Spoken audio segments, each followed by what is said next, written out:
environment, and we will present the report of technical support initiative. And I just wanted to remind you that this project is aimed at the transition from of the Lithuanian economy to zero emissions by 2025, and we have this meeting with the OECD representatives. We also have the interpreters, so that's why you have the button interpretation, and if you press on that button, you can choose the language that you want to listen. And I will also ask you to introduce yourselves before your intervention and introduce the institution, the organization that you're coming from. So I just now upload my slides.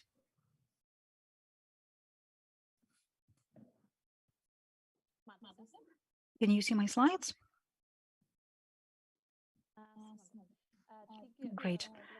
So very briefly, as I've mentioned, I will talk about the situation, the current situation. So first of all, speaking about the current situation in the energy sector, it took us a bit long with the analysis of the proposals, but currently the Environment Agency and Energy Agency have already made the safety analysis and will soon carry out the planned measures assessment, and we will soon start the phase of modeling that will take approximately a month, and then the ministries will be able to adjust the list of measures with regard to the current context.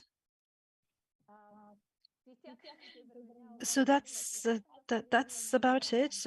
We are still in the phase of assessment, and we will soon transition to the modeling phase, where we will choose the measures. Now I will give the floor to OECD that will present their findings. So the floor goes to OECD representatives. Hi, thanks so much, Lena, and welcome to all of you participating today. Let me quickly find my slides to share. I hope you can all see them.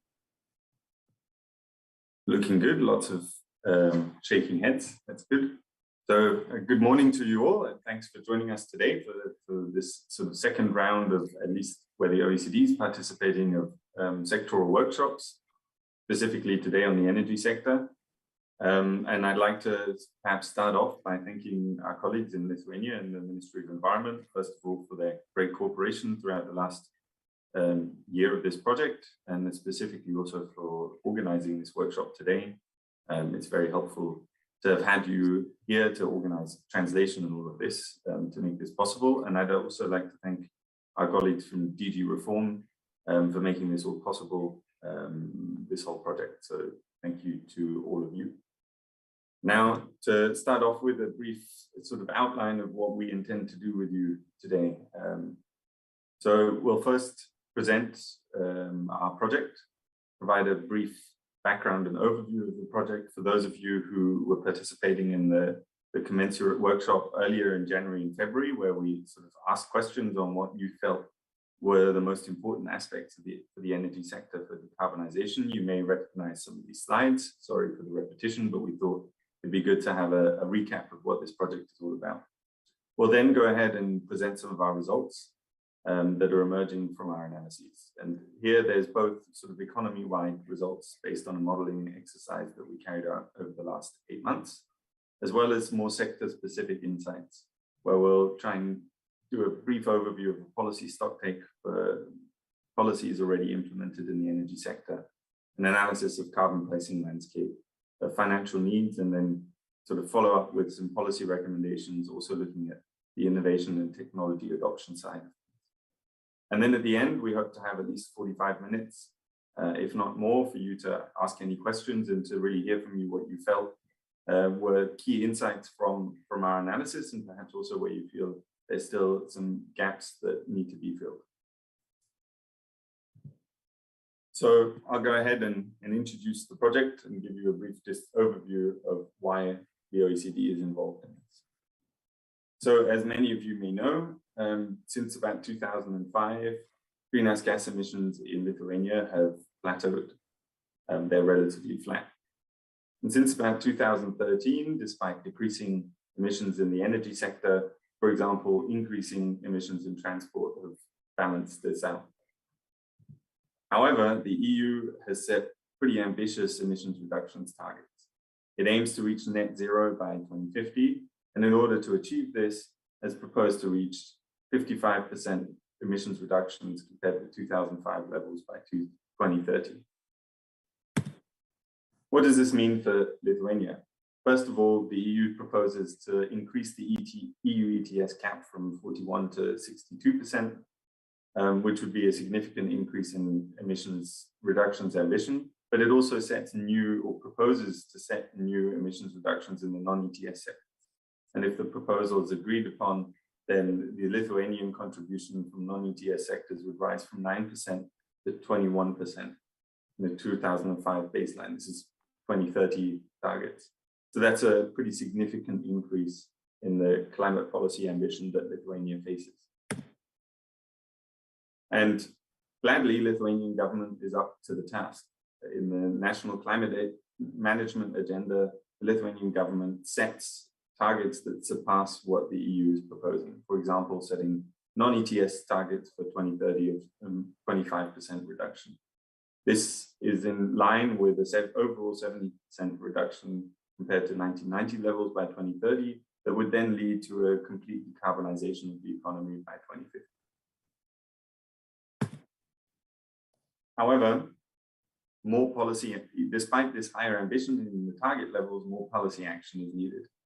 The graph that you see is based on data that the OECD collected for its most recent environmental policy environmental performance review of Lithuania, which came out last year. And we've updated some of the data, and it shows that although in the red and yellow points, you can see that the emissions reductions targets have increased in ambition. Current modeling from Lithuania itself with existing measures in the NECP shows that current measures are not actually up to this task. So a new policy framework for Lithuania is needed. And in this line, Lithuania is currently in the process of updating its national energy and climate plan to be submitted to the EU next year. And our project aims to inform this process of updating the national energy and climate plan to ensure that it is commensurate with the ambition levels needed to reach Lithuania's climate targets. The project is a collaboration amongst 4 directorates at the OECD: the Environment Directorate, the Economics Department, the Center for Tax Policy and Administration, and the Directorate for Employment, Labor and Social Affairs. Together, we've carried out a number of different analyses that include a policy stocktake of current and existing policies, a carbon pricing analysis looking at really what's the carbon pricing landscape in Lithuania currently, an analysis of the financial needs needed for enabling decarbonization within the Lithuanian economy, and also an analysis of distributional impacts of different policy pathways directly on households. Combined, all of this, also contributing to all of this, is also a computable general equilibrium model of the Lithuanian economy that we carried out to really understand sort of economy-wide implications of different decarbonization pathways and whether or not different policy packages are actually up to the task to meeting 2030 and 2050 targets. The project is structured over a number of different outputs. The first output comprises an interim report where we collect all of our analysis and their findings for decarbonization by 2030. So really looking at other plans that Lithuania has currently in place in the NECP enough to reach the 2030 targets, and if not, what could be done to shore this up. We're also carrying out 2 rounds of workshops, the first happening in January and February, and the second happening now, to really understand what the different stakeholders from the different sectors think of the decarbonization plans, but also our analyses.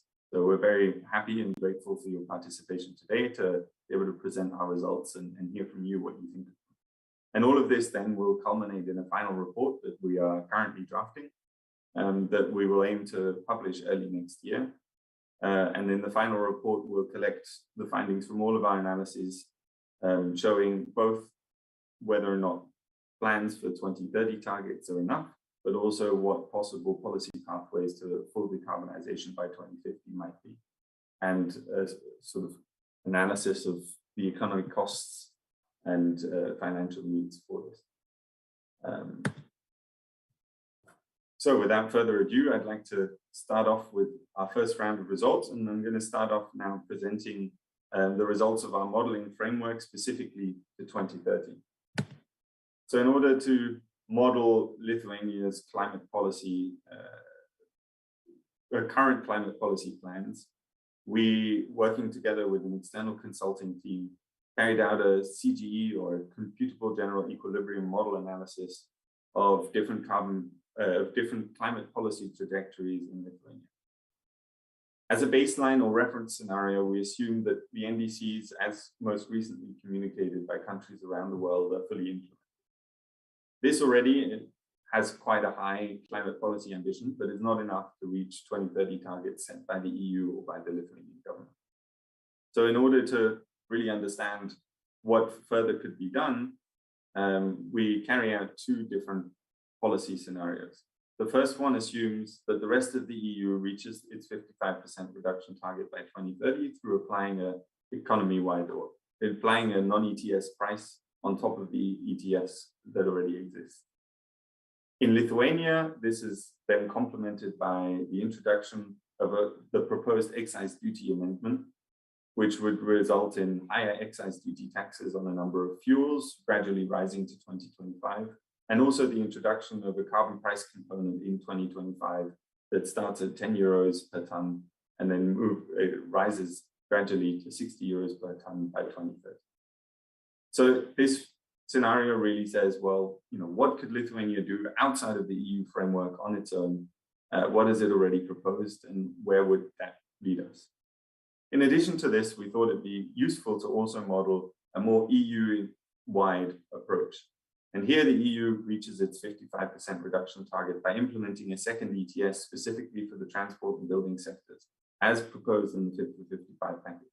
So comparing these two scenarios, you can really get a sense of what is available to Lithuania as far as decarbonization ambition is concerned if it just implements its own policies, versus what happens if the EU agrees on an ETS too. Looking forward to 2050, we implement a high ambition scenario that assumes a very high carbon price trajectory reaching 400 euros per ton in 2050.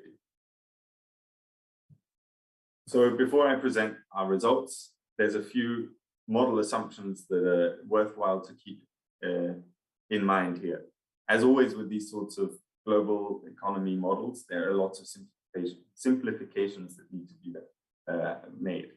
For example, our model assumes that only current technologies are available.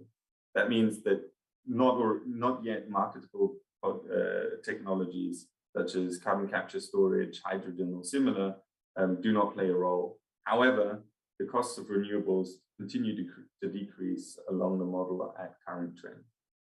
The model also assumes that there are steadily increasing energy efficiency gains and a preference for renewable penetration within the energy system. It also only considers combustion-based CO2 emissions, not process-based CO2 emissions or other greenhouse gases. So, for example, process emissions in the industry sector and non-greenhouse gas emissions from agriculture are not included in the pricing of the model. And so greenhouse gas reductions in the model are perhaps a lower bound estimate and economic cost at a higher bound estimate. Finally, though, it doesn't include the economic benefits of avoided damages or the co-benefits of climate policies, such as through improved health and reduced pollution, nor does it include emissions removals through carbon sinks. And we'll get back to that point a little bit further when we discuss our 2050 results. Now, to very briefly give you an overview of what the results to 2030 look like. Under the reference scenario, Lithuania does reduce its emissions. However, this is not quite enough to reach the targets. reaching only about 68% emissions reduction in 2030 when compared to 1990s, with the target level being at 70. And if we then consider the additional ambition of the two policy scenarios, we find that both of them increase ambition enough and reduce emissions enough to reach the 2030 targets, reaching around 70%. And specifically, there's a slight difference between the two. If we look here at what the different effects on primary energy supply under these two plans policy scenarios are, we can see that the ETS2 is actually a little bit more ambitious than if Lithuania just implements its excise duty amendment as proposed. So an EU-wide approach would be slightly more ambitious. That's not entirely surprising, but it's also good to know that the policy plans that Lithuania already has in place would be enough to reach its climate policy targets at least to 2030. What we can also see from the modeling results is that the cost of this climate ambition is actually minimal. So these are changes in real GDP under these planned policy scenarios with respect to the reference scenario. But if converted to annual growth rates, this would only amount to about a 0.04% reduction in the growth rate. And so really we can see that the costs are minimal. And keep in mind that this doesn't factor in the avoided damages of climate change, nor does it factor in potential co-benefits. So actually, the effect on real GDP may not be there at all. And despite these low overall GDP effects, though, we do see a shift in output across sectors. Not surprisingly, emissions-intensive sectors such as petroleum products or crude oil, but also heavy transport, reduce in output, whereas renewable energy and electricity distribution increase quite considerably. The same can also be seen in employment shifts. So employment shifts from emissions-intensive sectors specifically to electricity sector. Now I'd like to pass over to my colleague Asia to present the rest of the modeling results looking at a 2050 horizon. Thank you, Kilian. Next slide, please. So as was mentioned before, for beyond 2030 to 2050, the one policy instrument that we implement to see how the impact of climate policy, that is the carbon price in this scenario, will whether it's aligned with the net zero objective for Lithuania. And so we implement a carbon price that increases all the way to $400 US per ton. Just a little note to flag here is that the price may be a little bit higher than what it would be otherwise, because we do emit process-based CO2 emissions. And also, as mentioned before, the model does not take into account these far from market technologies. And so we don't have this room for maneuver when it comes to abating emissions. But because we have these autonomous trends for energy efficiency, electrification, and reduction in renewable costs, then this could offset a little bit of these other the impacts of the lack of innovation and process emissions. So next, so the resulting CO2 emissions reductions to 2050, we see that with respect to 1990 levels, CO2 emissions are reduced by around 83%. And 60% with respect to 2005. And this is mostly coming from the decarbonization of power and heat, but also to lesser extent, the electrification of transport, especially private transport. So the transport that is used by predominantly by households, and what we see here that is persisting is transport. Freight transport that is harder to abate. Next, please. When it comes to the electricity and heat energy mix, we see that renewables are increased significantly with a twofold increase in wind power in 2050 with respect to 2030, as well as a significant increase in solar power. So we see that the energy mix changes considerably, including a reduction in biomass use. Next, please. When it comes to the economic costs, this is a similar message that we have, as Killian said, for the 2030, that the impact is quite minimal and it results in a slowdown of in the annual growth rate of about 0.03%. And again, like was mentioned, this does not take into account the co-benefits nor climate damages. But overall, we can feel comfortable enough to say the economic costs are minimal for Lithuania. Next.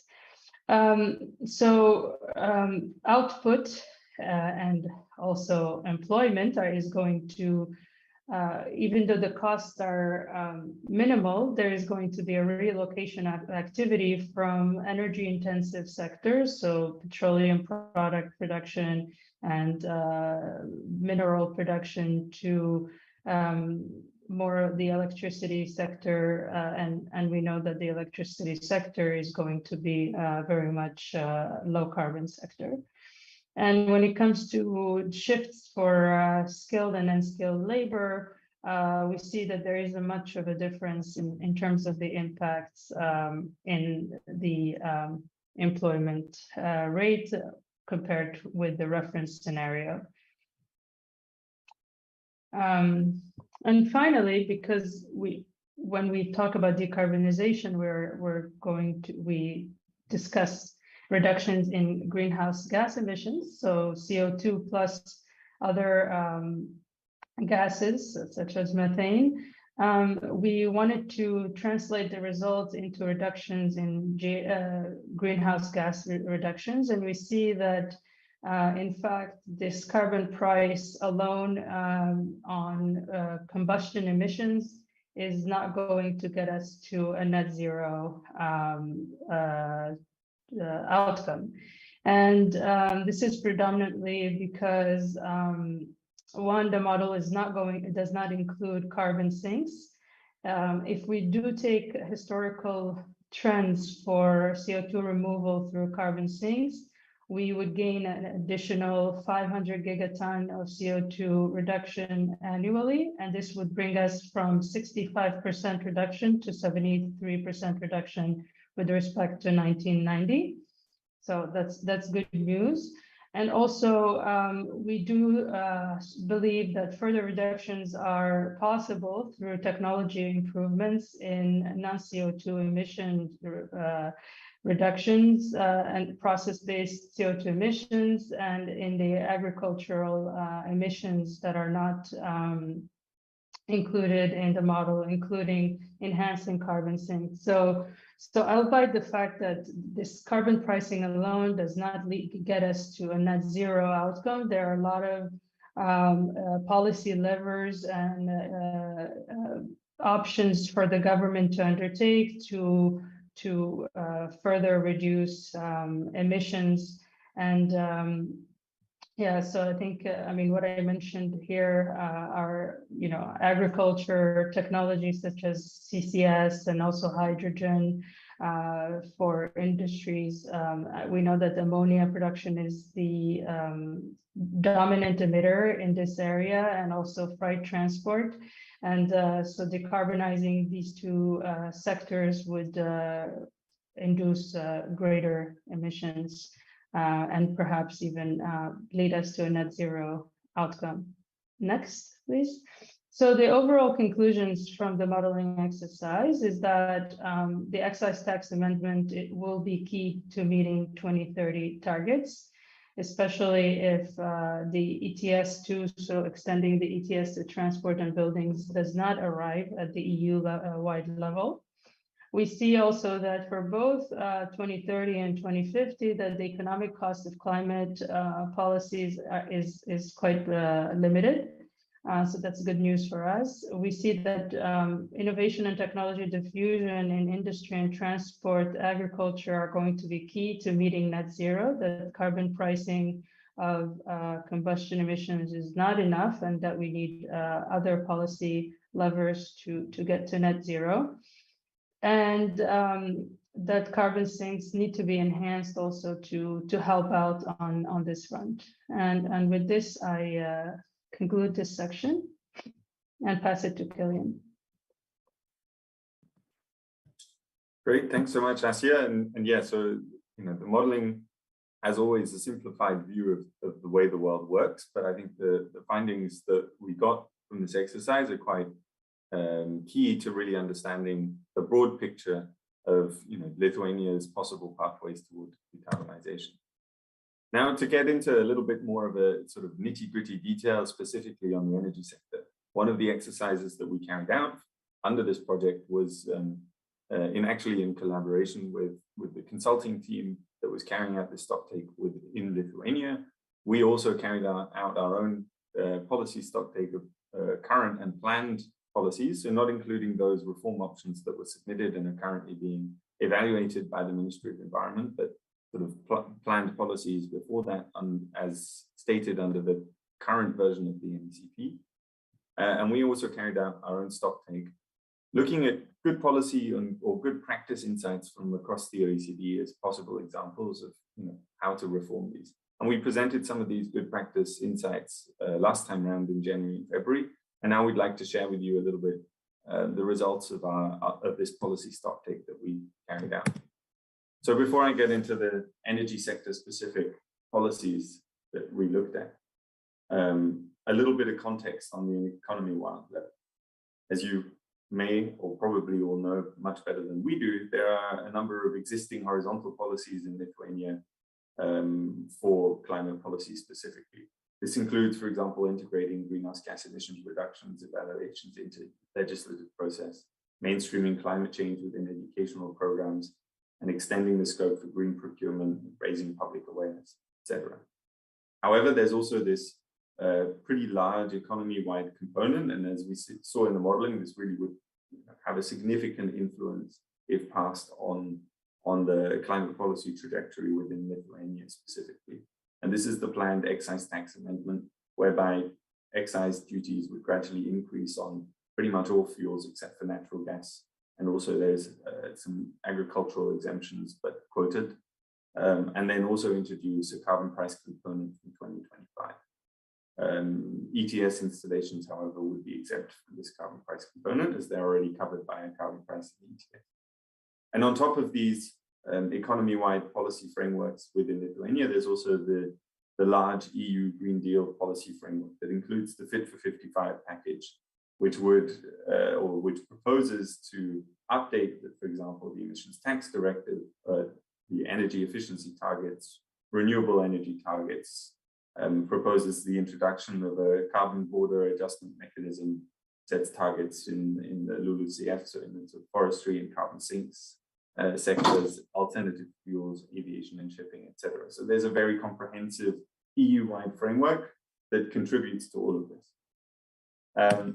But looking specifically at the energy sector, what we find when doing a policy stocktake, and I'm not going to go into detail on what each of the individual policy measures we assess here are, but we find that actually in the current policy framework, and also including policies that have been planned and are sort of coming into force now, there's extensive economic support provided for energy efficiency, and especially to renewable electricity production and heat that are key for emissions reductions in the energy sector. Generous support programs for renewable energy sources will lead to a huge increase in the capacity of renewable energy and through the decarbonization of the power sector. And accompanying measures on systems integration, for example, ensure that there's sort of the complementary measures are in place to ensure that renewable energy capacity and the decarbonization capacity of the power sector can really be taken advantage of.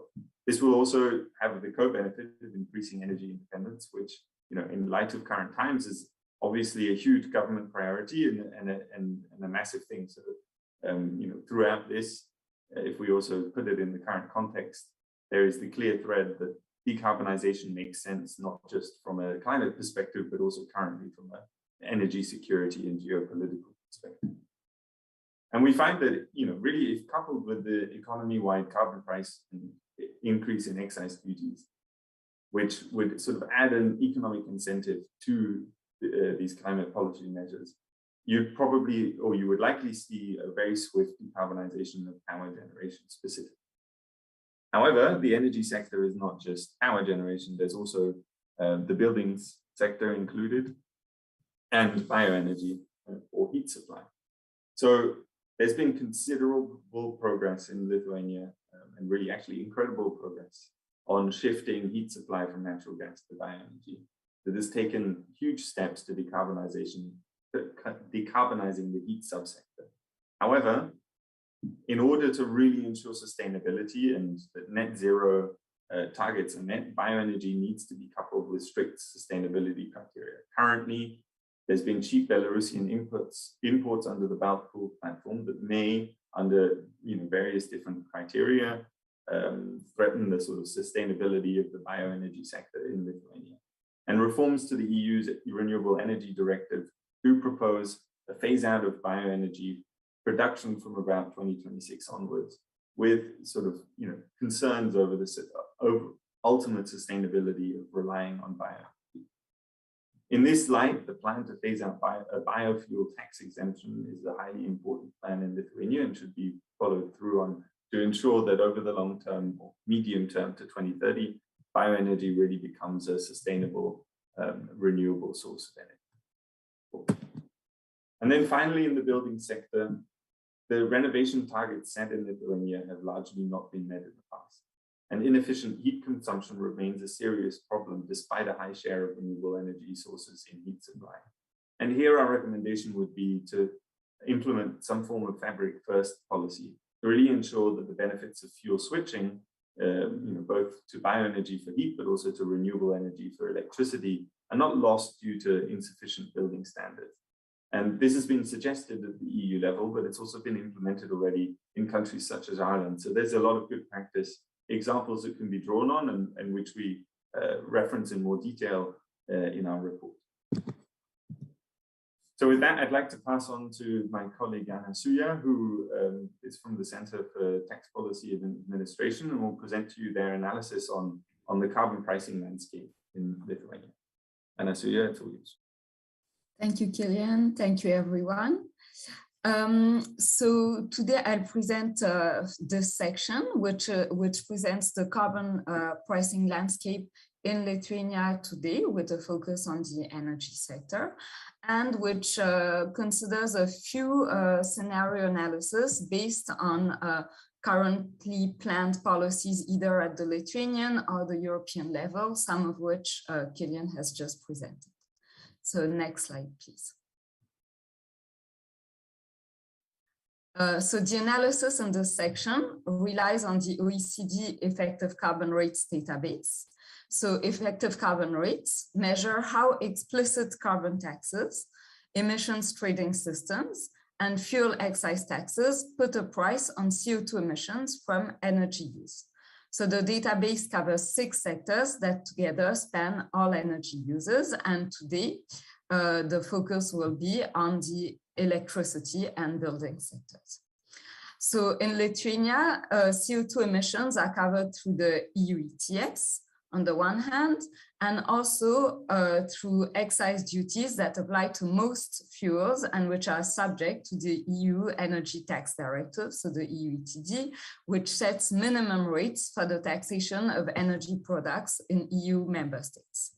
So there is no carbon tax for the time being, but it has been under discussion. And in 2021, the Lithuanian government proposed the draft law on excise duties, which would introduce a carbon tax component onto fuel excise taxes. So then establishing an effective carbon rate profile, so an ECR profile, enables an analysis of the base, so which share of emissions are covered, and of the rates, so how strong is the price signal. And in particular, two benchmark rates have been used for the analysis. The first is a rate of 30 euros per ton of CO2, which represents the low-end price of carbon costs today to start triggering meaningful abatement efforts. And the second is 100 euros per ton of CO2, which, according to a recent study by the European Commission, is a central estimate of the social cost of carbon. So if we move to the next slide. So as I just said, the focus today will be on the electricity and building sectors in Lithuania. And what we see is that when leaving out CO2 emissions from the combustion of biomass, the building sector represents 10% of CO2 emissions from energy use in Lithuania, and the electricity sector slightly above 1%. So the price signal in the building sector mostly stems from fuel excise taxes, so here in dark blue, while it mostly stems from the EU ETS in the electricity sector, and is actually much higher in that sector than in the building sector.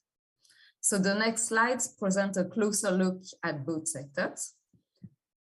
So as just mentioned, carbon pricing in the electricity sector only relies on the EU ETS, which in recent years has presented an ever stronger price signal, with prices that have reached about 94 euros per ton of CO2 in February this year. So while, so emissions trading systems actually present an increasingly used carbon pricing instrument in countries, but it does present a few drawbacks or trade-offs, especially due to price volatility and to a certain extent, free allocations, which we can discuss later if interested. So in 2021, what this profile shows is that in the Lithuanian electricity sector, the benchmark rate of 30 euros per ton of CO2 was met, because permit prices were at about 53 euros per ton of CO2, but the the 100 euros per ton of CO2 benchmark was not met. So if we move to carbon pricing in the building sector.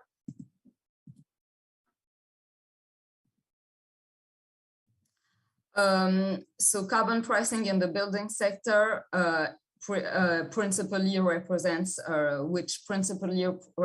the residential and commercial heating, is principally through fuel excise taxes.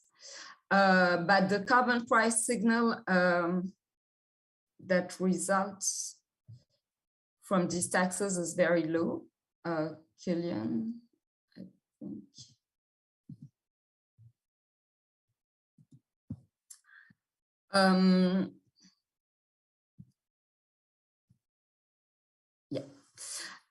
Is very low, and this is mostly due to low rates on natural gas and coal, as well as to the fact that more than half of CO2 emissions in the building sector face no price, which is mostly due to the fact that the residential use of natural gas is untaxed, as well as LPG used for heating. And so in 2021, in the Lithuanian building sector, neither the benchmark rate of 30 euros per ton of CO2, nor that of 100 euros per ton of CO2 were met. So if we move to the next slide, so the analysis shows that the price signal in the electricity sector is set to increase with the increasing EU ETS permit prices, which have very recently faced a slight decrease, but have proven to be quite stable and strong despite the current energy crisis. And the government could also support these prices and enable better adaptation, planning, and investment possibilities for firms and investors, with a carbon tax that could complement the permit prices by providing a price floor, which could have a predetermined increasing price trajectory. So as Killian mentioned at the beginning, this was part of the case studies that were presented at the last sectoral workshop. So the analysis also modeled the effective carbon rates profile that would result from 3 policy scenarios and looked at what would take place in 2023, 2024, and 2025. So the first is the implementation of the draft law on excise duties of the Republic of Lithuania, which would increase fuel excise duty rates as well as introduce a carbon tax component for many fuels, including fuels that are important in the building sector, so coal, LPG, and diesel. The second is the implementation of the EU ETD revision, which proposes increases in minimum rates on fuel excise taxes in EU member states, and that would hence also affect Lithuania. And finally, the third scenario models the introduction of a EU ETS2 that would apply to the buildings and transport sectors, so upstream to heating and motor fuel suppliers. And so while these 3 potential reforms would not change the carbon pricing landscape for the electricity sector, they would all impact that of the building sector, and both in terms of coverage, so in terms of base extension, and rates that would increase and at least meet the Euro 30 per ton of CO2 benchmark rate. Thank you very much.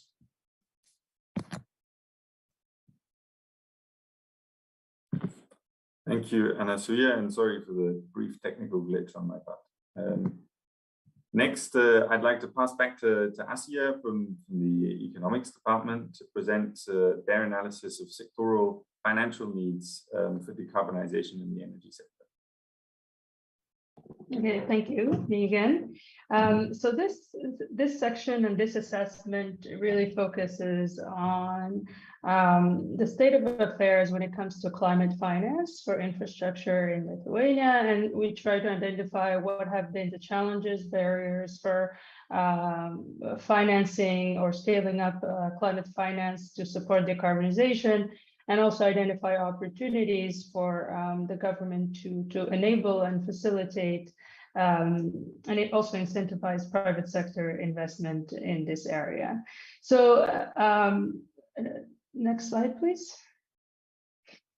So one major finding, I guess, and this is quite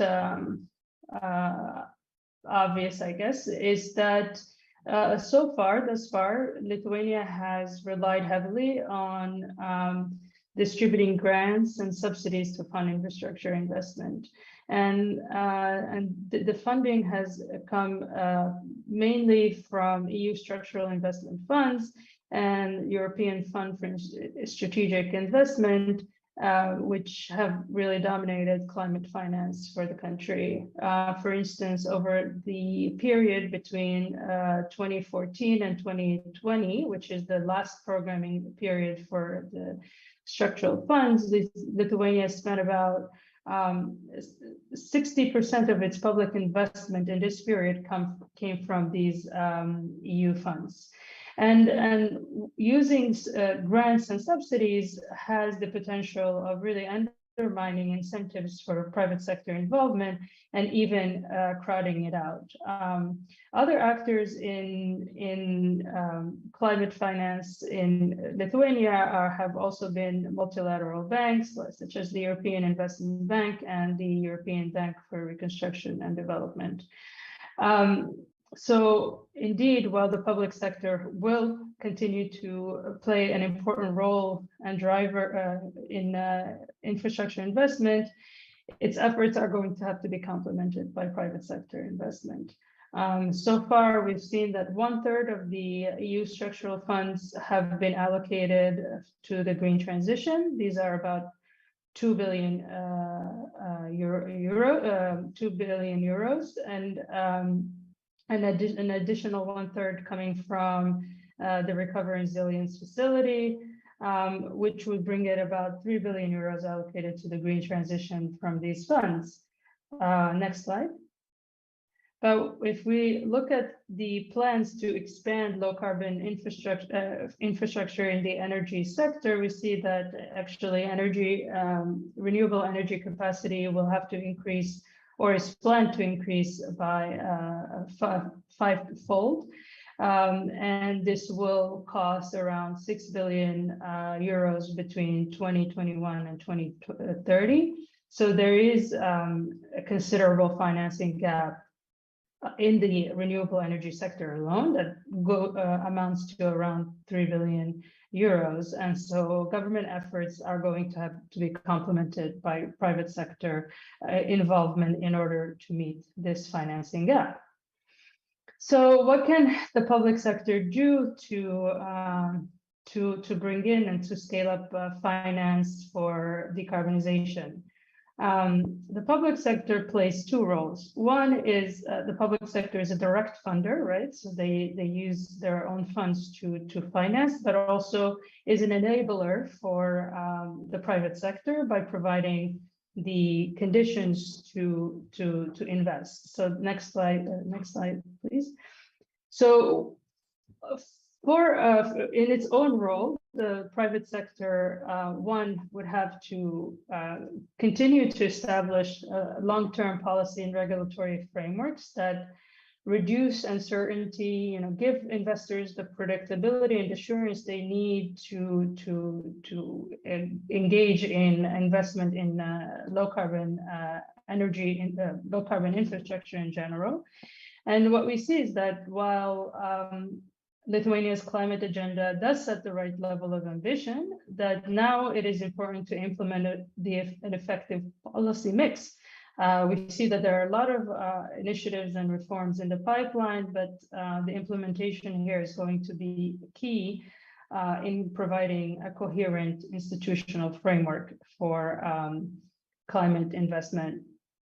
And additionally, because Lithuania receives a considerable amount of EU structural funds and other funds from multilateral banks and other actors, it's important that it increases its absorptive capacity, so its ability to absorb and utilize effectively the funds that it receives. One of the areas that we explore is the use of financial instruments. So, for instance, repayable instruments such as loans, loan guarantees from the EU structural funds to increase the efficiency and use the reflows from these instruments to finance other projects and therefore expand scale up the finance towards decarbonization.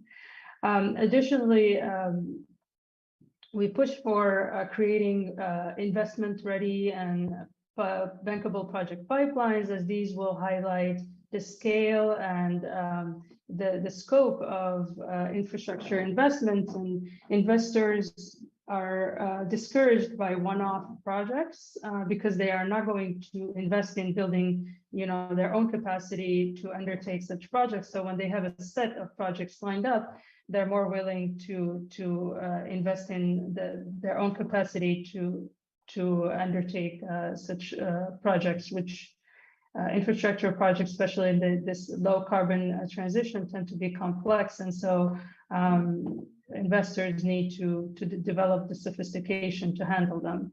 And so project pipelines can help in this direction.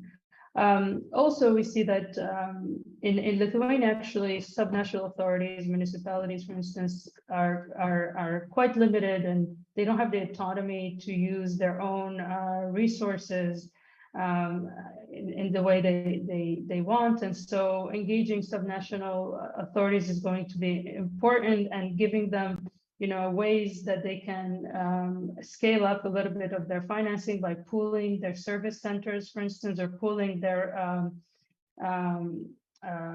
funding together. So we see in other countries, for instance, in Nordic countries, municipalities coming together to create funds, and that would allow them to raise more funding together than they would do on their own. So the report gives quite a few examples on this front. Then what can the public sector, so next slide, please. Then what can the public sector do to bring in private sector mobilization? So as you know, one feature of Lithuania is that it is a small country, so it's a small market. And we see that, in fact, if you see on the left-hand side panel, the right bar, which is the largest bar here, we see that assets under management across the 3 Baltic states, we see that they actually reach almost 23% of GDP, whereas the bond and equity markets in these countries are quite small. So there is a significant amount of capital that could be directed to investments in the equity and the bond market. And so reaching critical size is going to be important to attract investors and to create a larger pool of liquidity. And the government can require mechanisms that influence incentives and behaviors in financial market. One way to do that is to continue towards the integration of the Baltic capital market. This is an initiative that has been underway for a few years now, and so we encourage the continuation of this integration. Another avenue to pursue is the requirement of green mandates and to clarify the fiduciary duty with respect to climate risk. We see that there is quite a bit of appetite for green bond issuance. However, for Lithuania, this remains quite limited, albeit, recent efforts to draw in investments in green activities. But of course, there's scope to increase that, and this is something that we advocate in the report. So next slide, please. Another important aspect for infrastructure investment in general, but when it comes to green infrastructure investment, I mean, it applies the same way, that the government can step in and try to take up some of the risk from private parties. But of course, an appropriate allocation of risk is required. And because we see that risks are evolve over the infrastructure life cycle of projects, that we need to adapt different sources of finance to different classes of investors. Next slide, please. So just to show you that throughout next slide, please. Yeah, throughout the project cycle, so from the development phase to the termination phase, there are different risks that can materialize, and so the financing approach has to be tailored to these different risk exposures.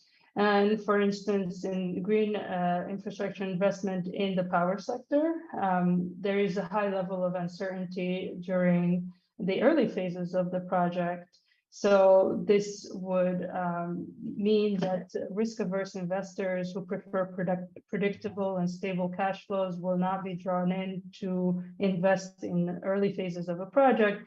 And perhaps then banks and project developers who have a higher tolerance for risk may want to come in, and then once the project becomes operational, then maybe the institutional investors would be more appropriate to take up the investment in this phase. The government can play a role by providing or supporting the creation of secondary markets where this kind of transfer can happen, for instance. And the last slide, please, in my section is that We believe that the Jessica programs have very valuable lessons to give us about how to build capacity and technical expertise for handling complex financial instruments and to finance, for instance, in this case, the renovation of multi-apartment buildings. And we do believe that since it's been a couple of decades that these programs have been running and that there has been significant know-how that has been developed, that this can be translated into other initiatives, especially when, for instance, using the leverage fund to de-risk or to share the risk between public and private investors. I think, yeah, so I think there are quite good lessons to be learned, and maybe this can be extended to, for instance, increasing the number of prosumers, since Lithuania would like to increase the share of prosumers in power generation. So the report has a lot more detail on the different initiatives that can be undertaken. So I will end my presentation here and pass the floor to Killian. Thank you.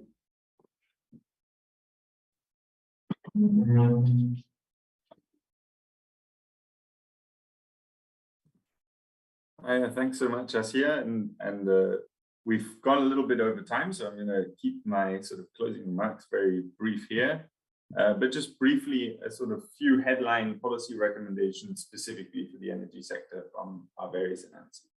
So I think, first of all, the real key takeaway is that the proposed excise tax amendment, particularly if sort of expansion of emissions trading at the EU level doesn't come to fruition, is really key.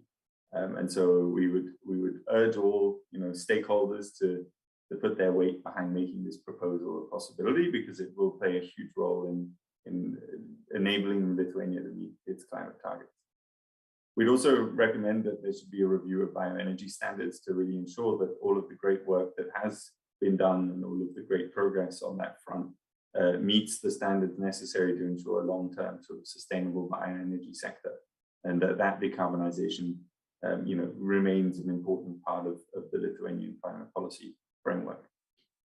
We'd also recommend a strengthening of building renovation support, for example, through a fabric first policy, to really ensure that sort of all of the price signals and all of the financial incentives that are being implemented to try and help decarbonize the sort of energy sources are also met with the necessary sort of fabric within the infrastructure of the building sector specifically.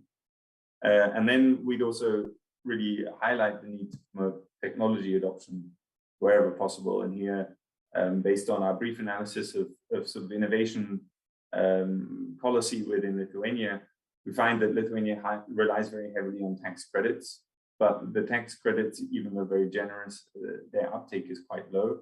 And so there's a sort of need for outreach and capacity building on this, but also direct support is often more effective, particularly as horizontal tech support favors close to market technologies and rather than deep innovation. So in some of the more hard to abate areas, and if sort of further innovation is needed, some direct support that isn't horizontal across technology types might be wise. And then finally, there generally needs to be more capacity building, as Asiya sort of clearly showed in her presentation, and provides even more detail on in the report itself, especially on a financial and innovation policy sort of in that area.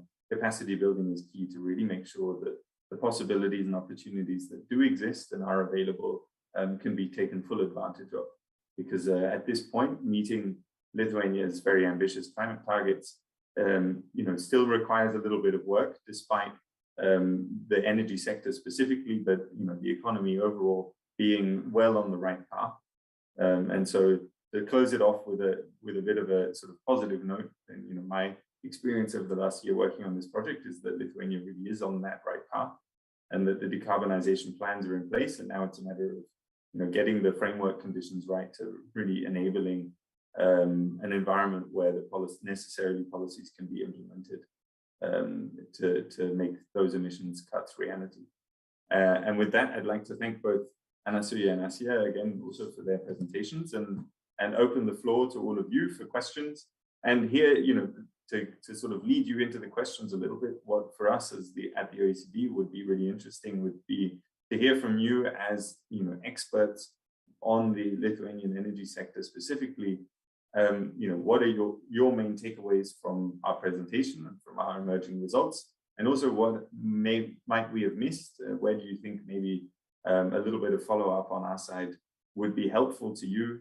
Maybe there's, as we haven't published the report yet, there may be some scope still to highlight certain aspects of our work that you feel were perhaps not presented well enough.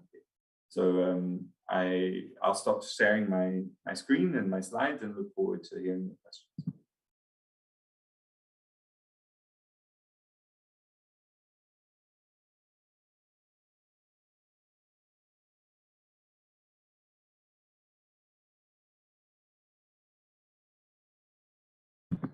Perhaps I see a hand, Zigmas, so you can be first to fire away, and perhaps a question to Marila. I don't know how you want to do this as far as moderation. If you would like me to just moderate, I'm fine with that. Otherwise, go ahead and take the questions as they come.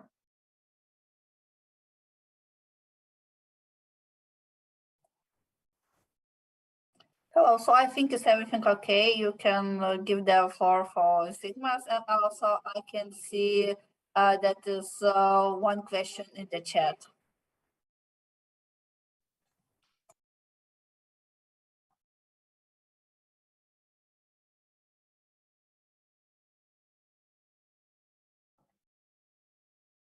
Ar teisingai supratau, kad galėjau kalbėti? Did I understand you correctly? I can speak now, asks Zigmas. Good morning, ladies and gentlemen. I will switch to Lithuanian. Pleasure. I have two questions. Aš turiu du klausimus. I have two questions, and those two questions are related to your report. First of all, thank you very much for your insights. Thank you very much for your ideas about the opportunities for Lithuania to switch to climate neutral situation. But there are several issues that I would like to focus on. Based on your conclusions, we are narrowing the spectrum of energy resources. And if we are narrowing it, then it means that we might arrive at a point where we lack energy resources. We do not have energy resources at all.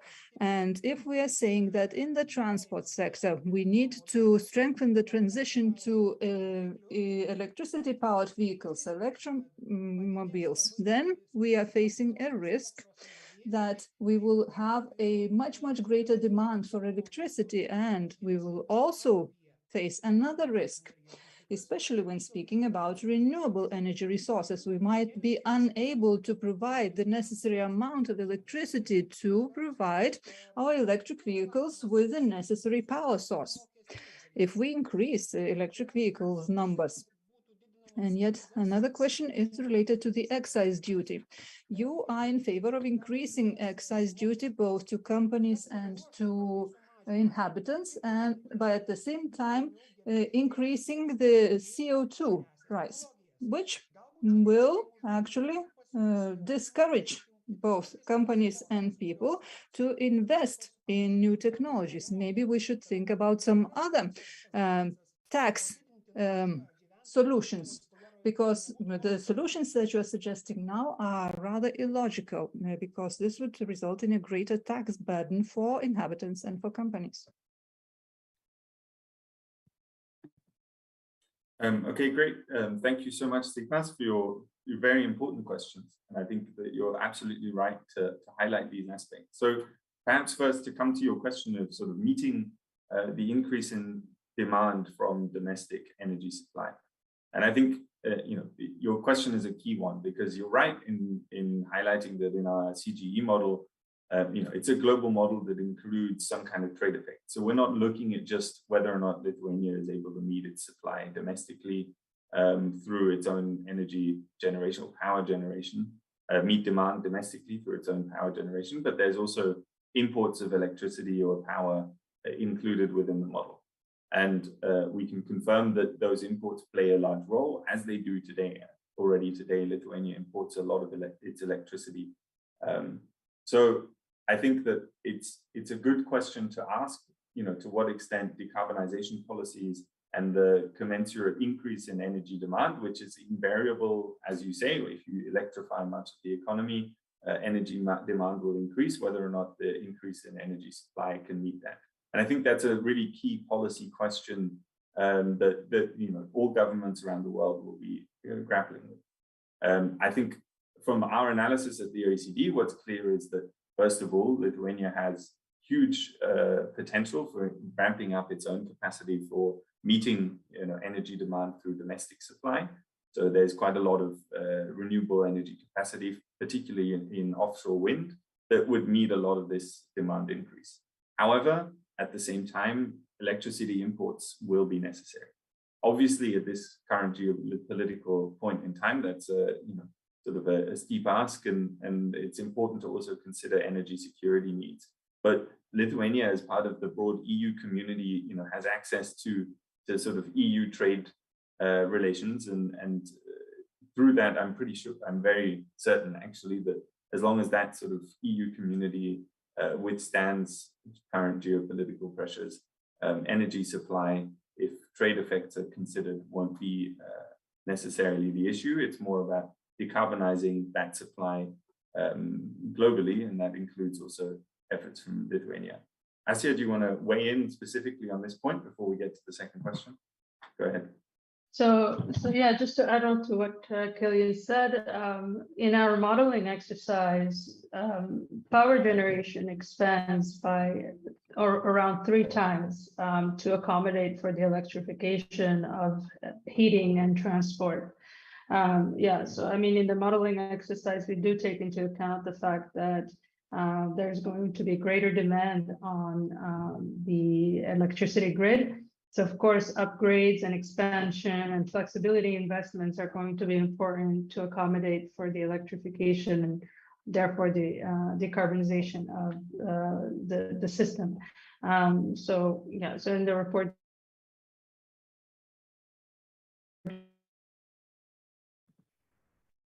and perhaps to come to your second question, Zigmas, on our support for the sort of increase in excise duties and carbon pricing. So first of all, just on a sort of basic theoretical level, but also what we see in practice from other countries around the OECD and the world, is that actually increasing prices, especially carbon prices, or increasing prices generally on emitting processes, does incentivize innovation, in the sense that firms and households then have an economic, very real incentive to try and come up with less emissions intensive ways to meet their energy needs.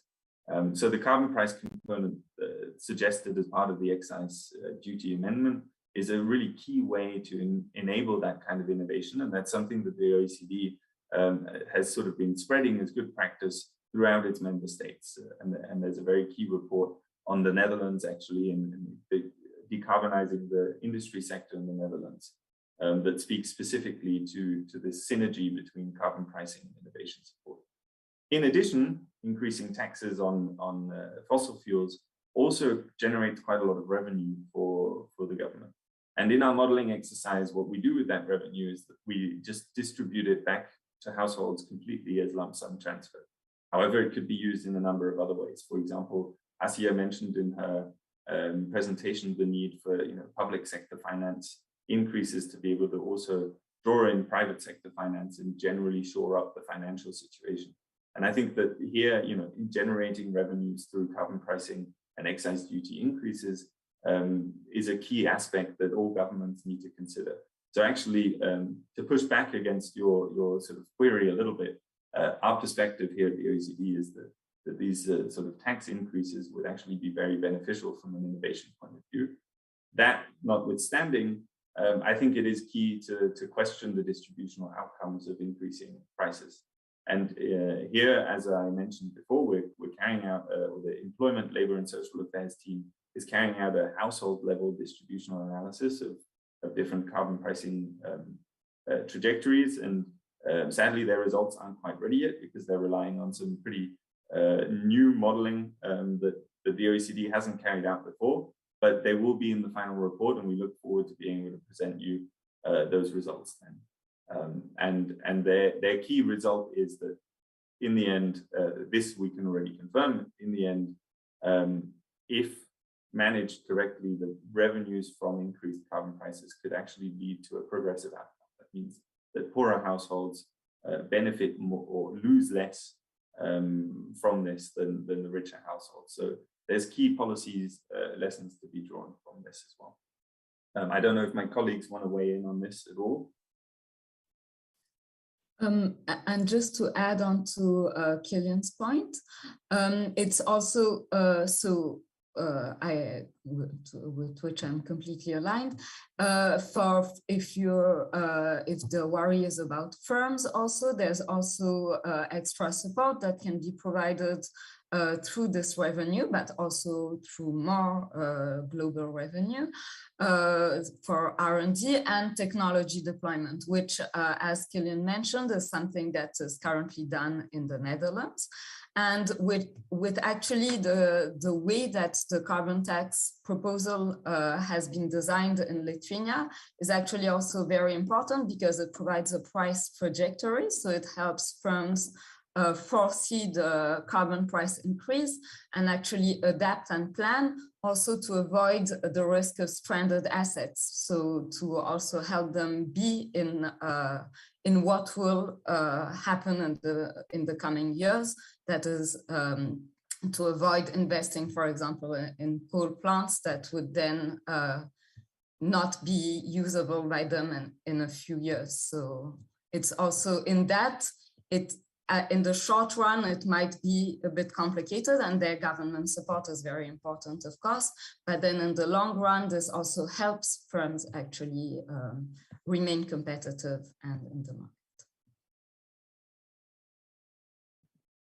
Thanks so much, Anna-Suya. And I'd like to briefly draw also on the question that was posted in the chat earlier, because I think it's an important one and perhaps also interesting for all other participants here. So the question was on hydrogen and the fact that it's omitted from our modeling exercise, but that the European Commission specifically, but also Lithuania and its NECP, put quite a lot of emphasis on the role of hydrogen within the clean energy transition.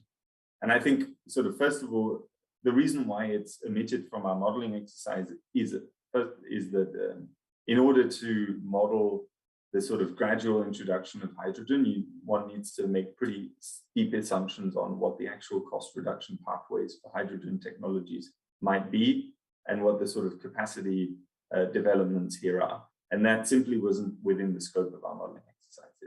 That requires a little bit more expert and detailed knowledge, and the model that we were using and specifically wasn't attuned to this.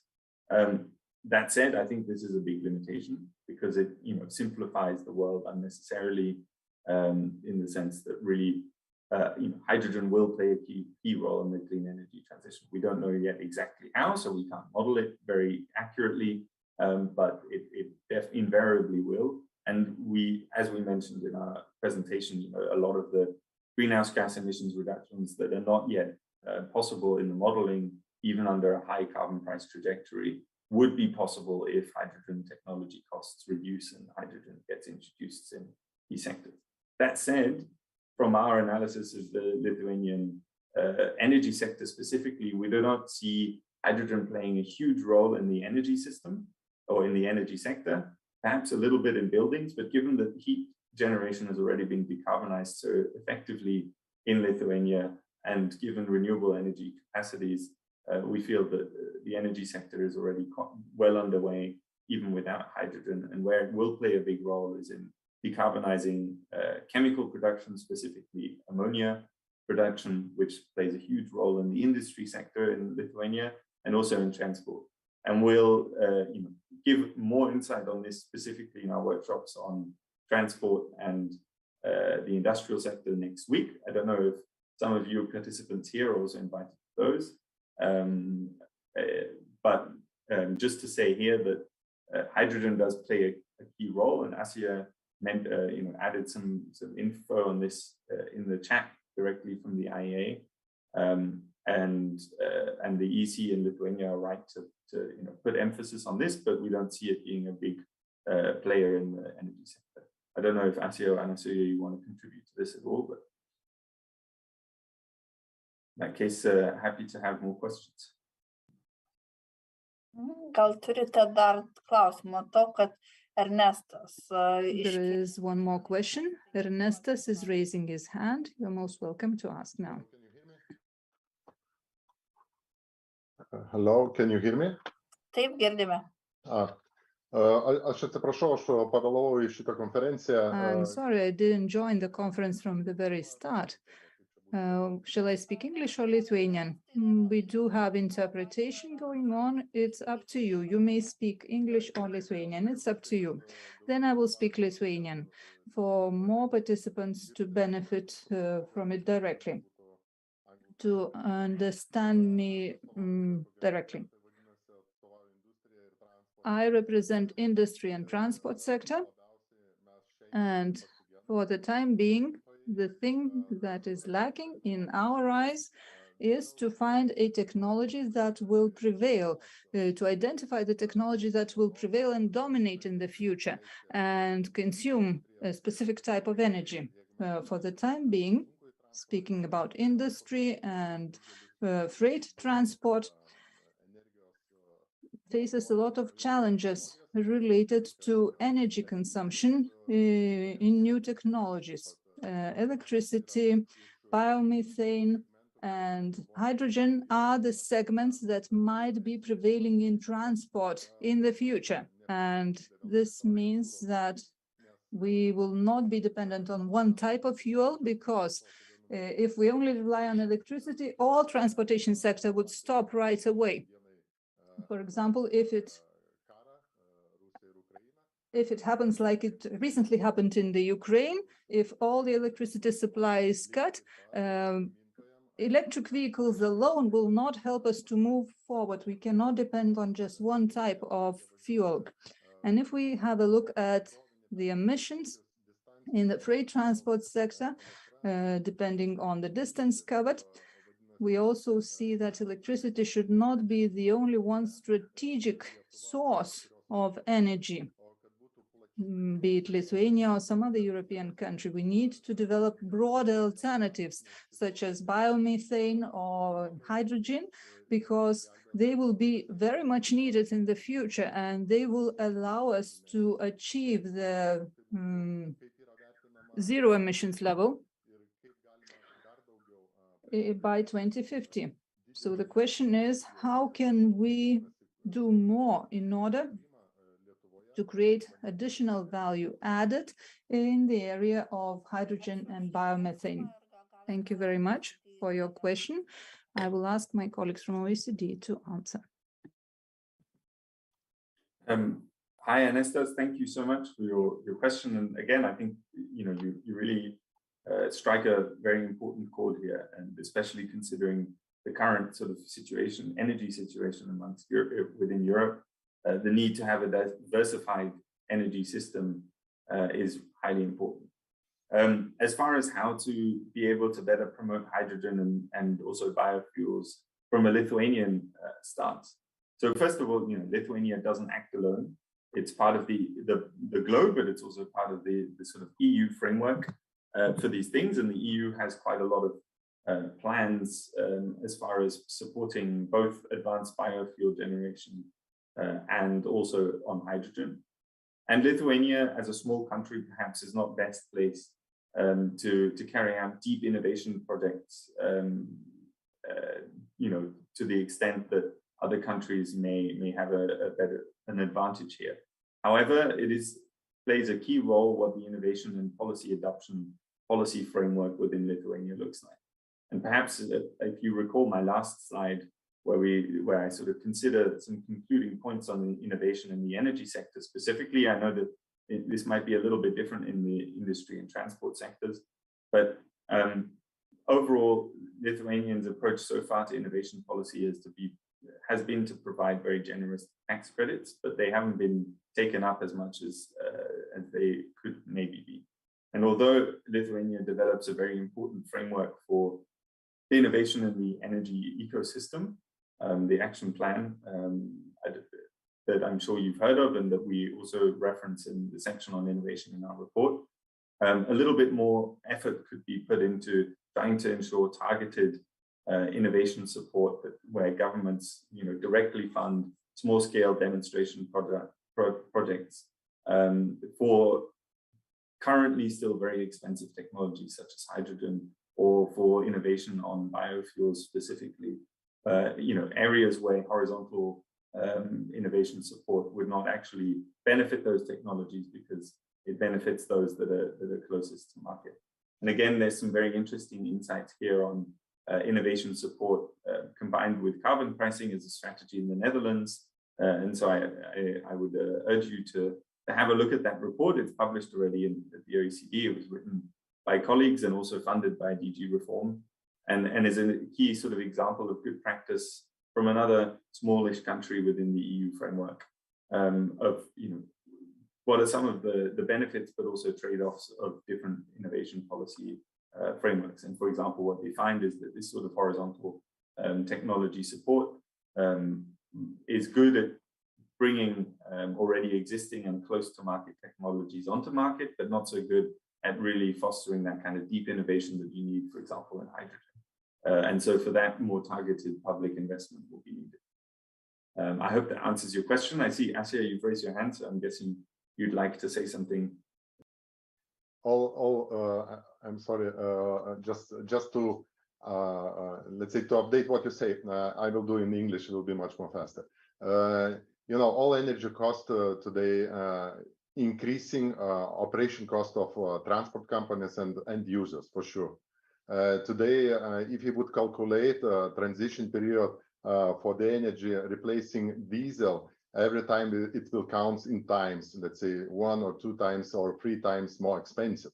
So that we know. But what I want to tell you in the past, that we have some missions which is impossible to serve for transports, especially when we speak about international transport, to serve long haul, for example, today not existing technology, electric technology, it is operational cost. In Hanover EAA, we did in Germany, we did some calculations because we presented all versions of different fuels, so gas, also electric, also hydrogen. We calculated how much it costs today to move transport goods 100 kilometers. Comparison diesel, gas, biomethane, I'm speaking, and also electric, because today for hydrogen, we cannot give you an example. So without price of the asset, let's say without the vehicle prices, you have 60, 70 euros per 100 kilometer on diesel. On biogas, you can reach it up to 80 or 90 euros for 100 kilometer. It is cost for energy. And for electric, with the current prices in Germany, you can reach it because 1 kilowatt cost between €1 up to €1.5. It could cost to you up to 220, 230 euros for 100 kilometer. So electric technology, I do believe that we will use it. It is really good technology. I don't want to be against of that. If we're covering missions like urban missions, some short distances, at least regional, but long haul. And today we have drama in this sector because we cannot offer like industry silver bullet for you technology, which will bring a very good solution and fast solution, because also we need to, let's say, move significantly in the next coming years. Today, those technologies not allowing to us in quantitative, let's say, significant amount of the units delivered in the countries that we can have solution to reduce CO2 already right now and until at least first step of 2025, but also second step 2030. So this is why I'm saying that politicians today listening and have only one sentence: electrifying and electric. Everything is electric. For industry, it is drama because this is not to be like that. I'm sorry to say like this, but I believe it will be drivelines electric. I believe on drivelines, but in which technology we will hold or carry on our energy, it will be battery electric vehicles. I do not believe this is polluted product which is necessary to utilize and is necessary to replace with something else. Today, yes, at the beginning, we taking with us very big weights of the battery energy, which is weighing 4 or 5 tons per one truck, and we can drive about 500 kilometers, but we're losing loads at the same time. So this is, I don't want to be against. I want to say that maybe something will move also to hydrogen, also gas to gas. We believe also on biomethane. Biomethane, it's really good solution until technologies will find good solutions for industry, because today not existing some technologies, or it will be a drama cost for us, for end users, and there will be no reduction at the moment on CO emissions in the first steps, because we don't have green energy. We don't have a green electricity. So this is my little bit, let's say, brainstorming, but in parallel, Europe, it should work very large scale also on other technologies. Hydrogen and gas, it should be considered all the time as alternative. This will give to us a possibility to move to the point where we would like to go. So thank you very much. Gerai, ačiū Ernestai už pastebėjimus. Ernestai, thank you very much for your observations. I don't know if OECD colleagues would like to respond to your comments. Just briefly to say that, we can echo your concerns, and pure electrification is, I think, from our stance, also not is not going to be able to meet the needs of the economy. So, ensuring further innovation is key. And as we will write in our report, and as I mentioned a little bit today, there's some key policies that governments can take to sort of create the enabling conditions for that kind of innovation. And we strongly believe that with those policies in place, that innovation will take place, and we will, have a decarbonized economy by 2050. Gerai, ačiū, ir matau, kad Sigitas yra pakėlęs ranką ir kelia. Okay, I can see Sigitas has raised his hand. So Sigitas, please, the floor is yours. Thank you very much. Hello. Sigitas Demaitis from the Chambers of Agriculture of Lithuania. Some observations, maybe that will also respond to Zigmas. Electricity usage and transport. As the colleagues has mentioned, we buy a lot of electricity from abroad today. And actually, we don't know how it is produced, how it is generated, whether it's generated in by let's say by gas, by coal, and if we calculate this equivalent, then the question is about the Green Deal and the reduction of emissions. Is it not like a bit superficial, youthful enthusiasm? 15 or 20 years ago, everyone was fascinated with biodiesel, and we're not so fascinated about biodiesel anymore. We don't think that it's going to save the world. So maybe we should have a clear message from science about new opportunities, including hydrogen. Maybe we should know whether it's coming in the future, in the near future, and then we could calculate it. We could take it into account. That's one thing. Speaking of the batteries, as my colleague Ernestas has said, we mustn't forget that we will face another problem. The disposal of batteries, that's a huge problem. And so far, we haven't been talking about it much. Lithium is needed for batteries, which is scarce. It's not mined on a large scale. So will it not prevent us on this road? Another thing. Speaking of solar, wind, and other renewables, the research that has been carried out so far hasn't included the challenges, let's say synchronization of grids, evening out the power in the grids. It's a very seasonal source of energy. It depends on the seasons. So I think it should all be taken into account and the necessary corrections have to be made. Thank you very much. Thank you very much for your observations. Well, actually, I just wanted to say that when we calculate the CO2 emissions, we take all the sectors into account. If the electricity is generated, in Lithuania or not, and how it is generated, we have all these calculations, and we understand that at certain points, and as Ernestas has mentioned, and as Sigitas has mentioned, yes, there is a lot of room for improvement. And sometimes we cannot put everything into one study, and the role of the colleagues from OECD was to analyze, to look at the possible pathways of this road. So maybe my colleagues from OECD could add.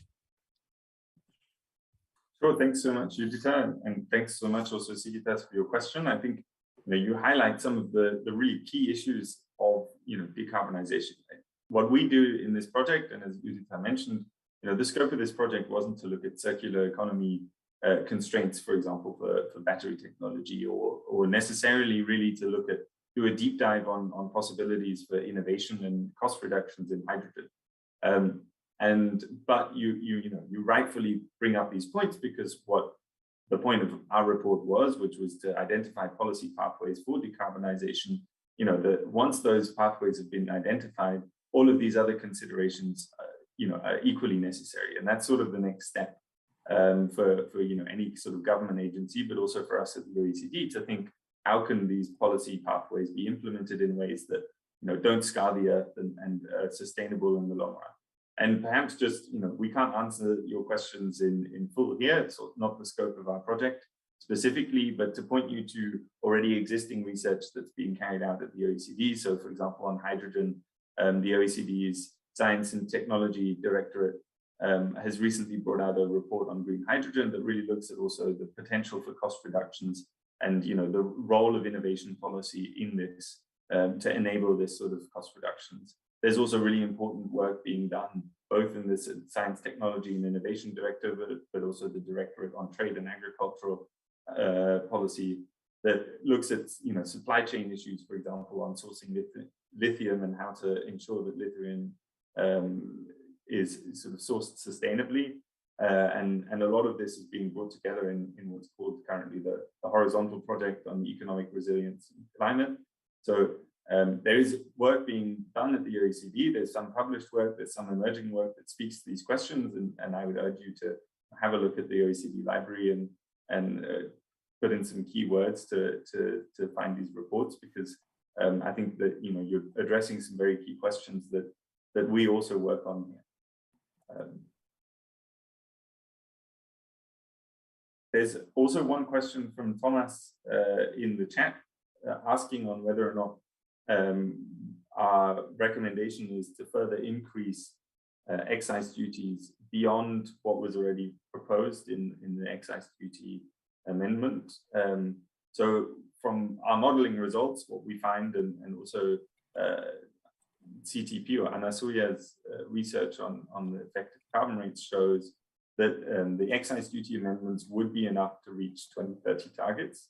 So we show that with the excise duty amendment, CO2 emissions would reduce by around 70% by 2030, which, so up to 2030, those excise duty amendments, and also very critically here, also with the introduction of the carbon price component, are sufficient. However, beyond 2030, you'd need a further increase in carbon prices.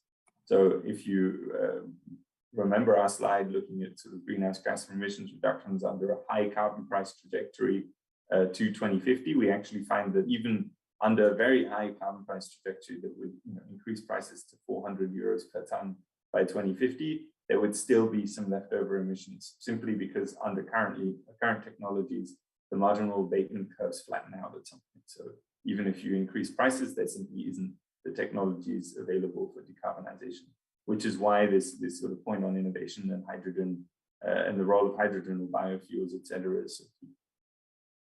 I hope that answers your questions. And thank you so much, Asia, for posting the links. Ačiū už atsakymą ir daugiau rankų nematau. Thank you. I do not see any further questions for the time being. And if we have no more questions, then I would like to thank all of you for your active participation. Thank you, dear colleagues from OECD, for the presentation and for the hard work that you have done by now.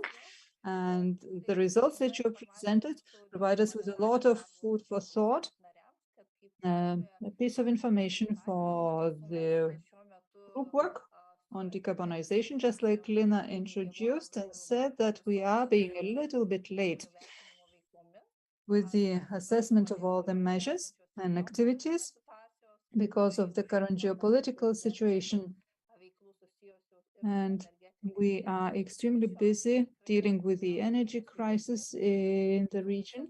And throughout October, we are supposed to complete all of the tasks that we have set for ourselves, and we will be able to continue discussing those measures that will be included into our National Energy and Climate Action Plan to reach climate neutrality.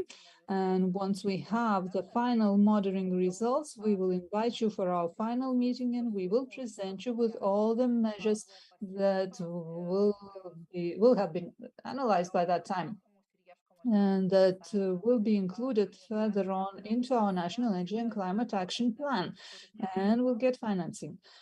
Thank you very much. And I see Ernestas has a question. I'm sorry, I want to thank you for this meeting. I would wish all the public servants to arrive with the National Energy and Climate Action Plan that will not focus on technology only, so that it would also focus on energy security, not only on technologies. And you should also have in mind our capacity to use this energy. It doesn't matter whether it's hydrogen or anything else. Just please do not invest your money into land or into something else. We need to invest into technologies. I'm sure technologies will continue developing. I hope there will be no illogical solutions, and my suggestion would be that all the money that is available, knowing the current geopolitical situation, to invest them into energy sector, into our economy, into the well-being of our country, into the circular economy that will help us out from the financial point of view too. Thank you very much, Ernestas, for your remarks, and we will see each other later on. We will discuss the paths that we will choose for the future, and we will continue working on the energy sector and all the measures that have been foreseen or will be foreseen. And the Ministry of Economy will continue working on that, and we will see our colleagues in our next decarbonization group already this Thursday. We will listen to their presentation then, and we will see how they can help in other sectors too to reach climate neutrality. Thank you very much. Thank you also from our part, and yeah, we hope that you read the report once it's ready, and otherwise have a great rest of your day. For sure, for sure. Thank you very much. Bye-bye. Thank you very much. Ačiū.